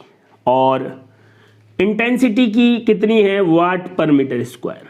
और 0 डेसिबल में 10⁻⁻12 वाट पर मीटर स्क्वायर तीव्रता होती है। अगर कोई आपसे पूछे यदि 0 डेसिबल से 2 डेसिबल होना है, देखो प्रबलता में परिवर्तन 2 डेसिबल, तो इंटेंसिटी में परिवर्तन, तीव्रता में परिवर्तन देखो 0 से 1 हो रहा है 26%, 0 से 2 हो रहा है तो कितना प्रतिशत हो जाएगा, 26 दूने 52%, 3 हो रहा है 26 को 3 से गुणा कर लो। 1 डेसिबल में परिवर्तन होगा तो इंटेंसिटी 26% बढ़ेगी। 0 डेसिबल में इंटेंसिटी 10⁻⁻12 वाट पर मीटर स्क्वायर होती है। लाउडनेस से एक एक कॉन्सेप्ट मैंने आपको बताया है। ये देखिए आप, इंटेंसिटी की डेफिनेशन, इकाई क्षेत्रफल में इकाई समय में गुजरने वाली एनर्जी E/T P है बटे A, P का मात्रक वाट है पावर का, A एरिया है जिसको मीटर स्क्वायर, वाट पर मीटर स्क्वायर इंटेंसिटी का मात्रक है, और डेसिबल किसका मात्रक है, लाउडनेस का। 1981 में एयर पॉल्यूशन को कंट्रोल करने के लिए एक्ट बनाया गया। 1987 में इसमें संशोधन हुआ, अमेंडमेंट हुआ, और इस एयर पॉल्यूशन में शामिल कर लिया नॉइज पॉल्यूशन को। यदि किसी सोर्स से, किसी स्रोत से 120 डेसिबल से ज़्यादा प्रबलता का साउंड आ रहा है तो उसे नॉइज या शोर की श्रेणी में रखा जा सकता है। लाउडनेस या प्रबलता से अगर कोई न्यूमेरिकल एग्जाम में पूछा गया तो उसकी अप्रोच ये रहेगी, प्रबलता आयाम पर निर्भर करेगी। वास्तव में प्रबलता नहीं दोस्तों, इंटेंसिटी होती है। 0 डेसिबल को हमने 10⁻⁻12 वाट पर मीटर स्क्वायर इंटेंसिटी माना है। इंटेंसिटी आयाम के स्क्वायर के समानुपाती, सोर्स से कितनी दूरी पर है ऑब्जर्वर उस दूरी के स्क्वायर के व्युत्क्रमानुपाती होती है। और वही चीज़ हमने प्रबलता के लिए पढ़ी है, लाउडनेस के लिए पढ़ी है।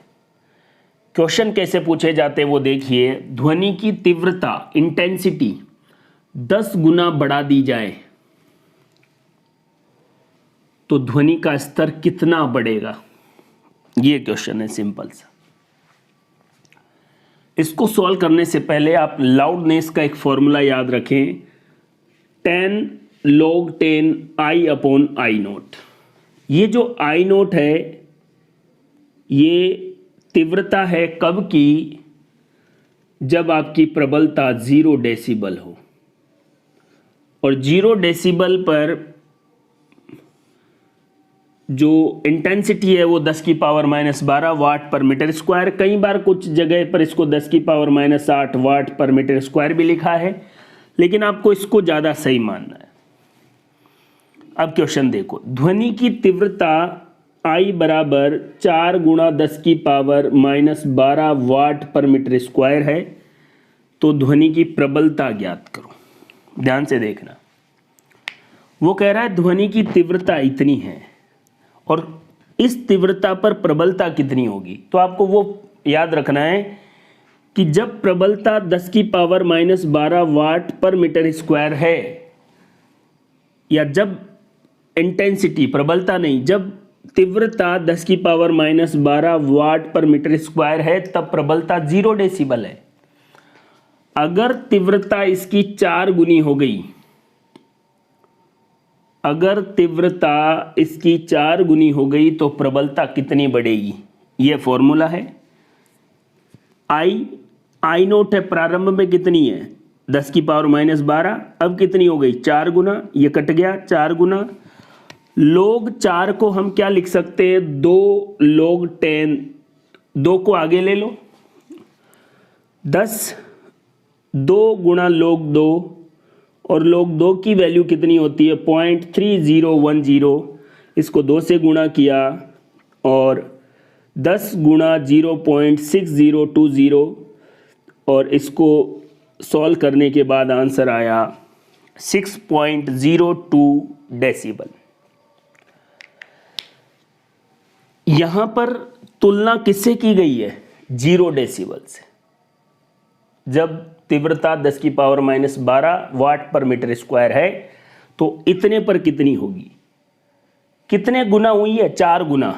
तो इस फॉर्मूले में यहाँ आई नोट ये 4 गुना हो गया, कट गया, log 4 की वैल्यू ये आ गई। log 4 को 2 log 2 लिख सकते हैं, 2 गुना log 2, और इसको सॉल्व किया, आंसर ये आ गया। अब आपको एक बात तो पता लग गई कि अगर तीव्रता 4 गुना बढ़े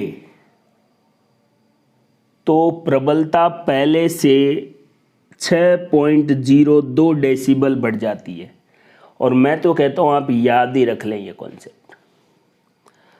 मैथमेटिकली भी मैंने आपको सॉल्व करवा दिया है, लेकिन अगर तीव्रता 4 गुना बढ़े तो प्रबलता 6.02 डेसिबल बढ़ जाती है। अब इस क्वेश्चन में तो तीव्रता इतनी बढ़ी, तो पहले इतनी थी, तो पहले 0 थी, अब कितनी हो गई? 6.02। यहां देखो, ध्वनि की तीव्रता आई है, तब उसकी प्रबलता लाउडनेस 6 डेसिबल है। अगर तीव्रता 4i हो गई, 4 गुना हो गई, तब अब प्रबलता क्या होगी? आप प्रबलता का फॉर्मूला लिखें। जो प्रबलता इंक्रीज हुई है, अगर आपको सीधा निकालना है तो पहले कितनी थी, अब कितनी हो गई, और इंक्रीज कितनी हुई है वो पता लग जाएगा। अब पहले प्रबलता 6 थी और अब इंक्रीज हुई है, वो इससे पता लग जाएगा, और 6 वाली में जोड़ दो। ये देखो, इसका मान क्या होगा कि पहले कितनी थी? 6 डेसिबल, और अब इंक्रीज कितनी हो गई उसको जोड़ दो। इंक्रीज का फॉर्मूला आई, और जितनी आई अब बड़ी है 4i, मतलब प्रारंभ में जो इंटेंसिटी वो नीचे और जो बड़ी वो ऊपर। इस फॉर्मूले से इंक्रीज जो हुई है आएगी। अब यहां पर प्रबलता क्या होगी? पहले वाली में जितनी इंक्रीज हुई है वो जोड़ दो। देखो देखें, जब प्रबलता 4 गुना बढ़ती है तब लाउडनेस 6.02 डेसिबल बढ़ती है। लेकिन याद रखें ये तो बढ़ती है। एल डैश का मान कितना आएगा? पहले कितनी थी? 6, अब कितनी बढ़ गई? 6.02, 12.02 डेसिबल आंसर आ गया। इस क्वेश्चन में ये बात ध्यान में रखनी है कि वो पूछ रहा है कि पहले तीव्रता आई थी तब लाउडनेस 6 डेसिबल थी, अब 4 गुना हो गई, अब कितनी होगी? तो 4 गुना होने पर लाउडनेस 6.02 डेसिबल बढ़ जाती है। तो पहले 6 थी, 6.02 और बढ़ गई, और कितनी हो गई? 12.02 डेसिबल। कई बार आप ऐसे सोचते हैं कि 4i हो गई, डेसिबल का मान कितना आ गया? 6.02 डेसिबल। याद रखें, यहां पर तुलना कब की गई थी? जब 0 डेसिबल था। तो पहले 0 थी, अब इतनी हो गई।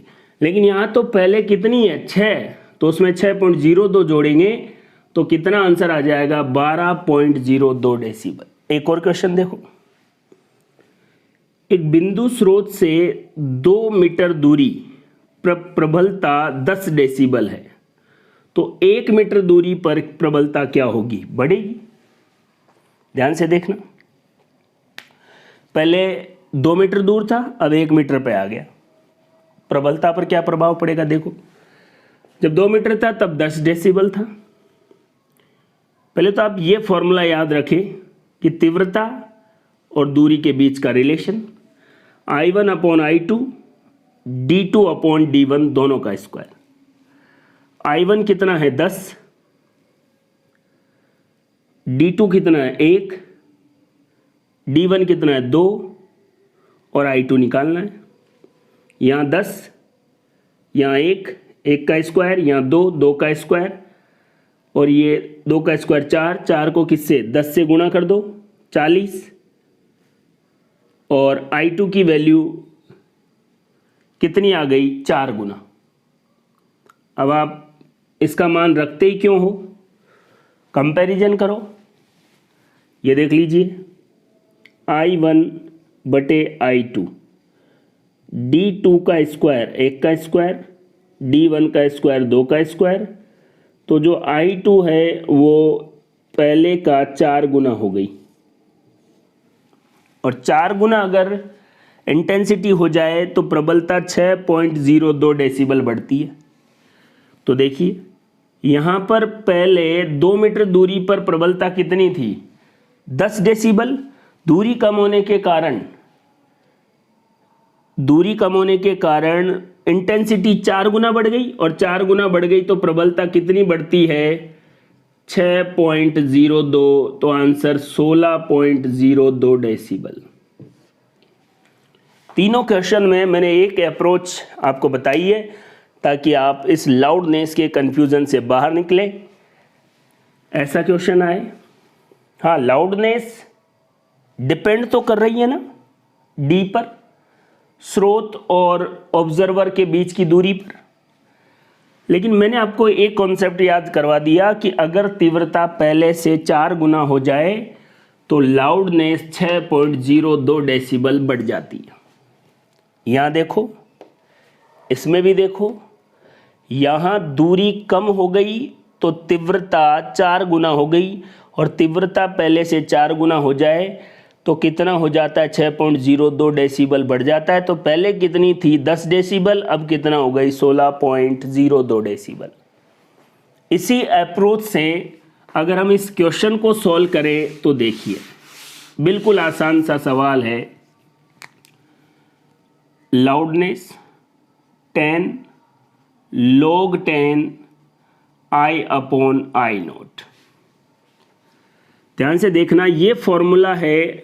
अगर आप यहाँ पर I0 0 डेसिबल वाला नहीं रखते और कंपैरिजन वाला रखते हो तो ये इंक्रीज कितनी हुई है वो बताएगा। देखिए ध्वनि की तीव्रता 10 गुना बढ़ जाती है, तो मैं कह रहा हूँ कि यहाँ पर ये 10I हो गया और इसको I मान लो, I से I कट गया, L बराबर log 10, और log 10 की वैल्यू क्या होती है, 1। इसलिए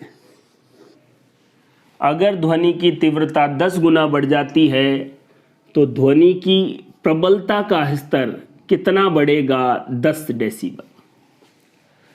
अगर 4 गुना हो जाती है, याद रखना भाई, अगर 4 गुना हो जाती है तो 6.02 डेसिबल बढ़ेगी। 4 गुना कौन, तीव्रता, और तीव्रता आयाम के स्क्वायर के समानुपाती और स्रोत और ऑब्जर्वर के बीच की दूरी के वर्ग के व्युत्क्रमानुपाती।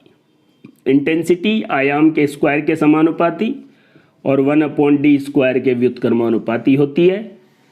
अगर इंटेंसिटी 4 गुना बढ़ी तो लाउडनेस 6.02 डेसिबल, और अगर इंटेंसिटी 10 गुना बढ़ी तो लाउडनेस कितने डेसिबल बढ़ेगी, 10 डेसिबल।